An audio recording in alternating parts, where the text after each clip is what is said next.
ഇന്ത്യയിൽ ഒരു ദിവസമാണ് ദീപാവലിയെങ്കിൽ ഗാസയിൽ എല്ലാ ദിവസവും ദീപാവലിയാണ്. രാം ഗോപാൽ വർമ്മ സംവിധായകൻ.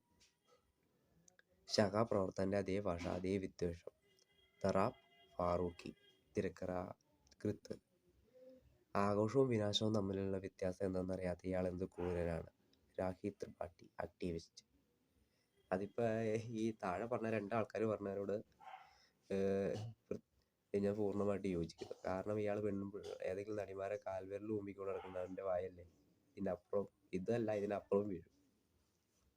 അവനെങ്ങനെ എല്ലാ ദിവസവും ദീപാവലിയാണെങ്കിൽ അവനവിടെ കൊണ്ടുപോയി അയാളെ അവിടെ കൊണ്ടുപോയി ഇട്ടാൽ ഇയാൾ എന്നും വന്നൊരു ചൊറിയണ സ്വഭാവമുള്ള ചൊറിഞ്ഞ് കയറി ഉള്ള തെറി മേടിച്ചു കൊടുക്കാൻ ഇയാളുടെ മെയിൻ പരിപാടി.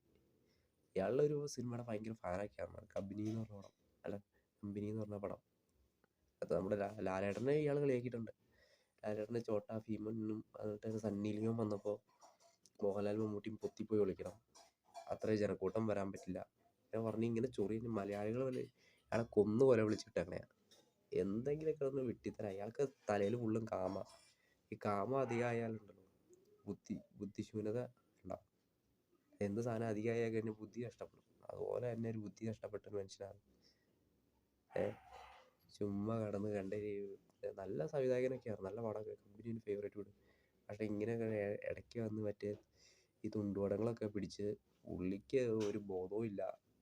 ഭരണയുടെ എന്താ പ്രവർത്തിക്കണ എന്താണെന്ന് ഒരു ബോധവും ഇല്ല. ചുമ്മാ കിടന്ന് എന്തുവാണ് ആഘോഷവും ദീപാവലിയാന്നൊക്കെ ഇയാളുടെ വായിന്നൊക്കെ ഇതൊക്കെ വന്നില്ലാൻ പോകും.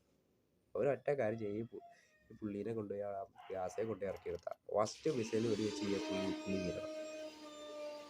ആ കാര്യമുള്ള ദീപാവലിയാന്ന് പോലും.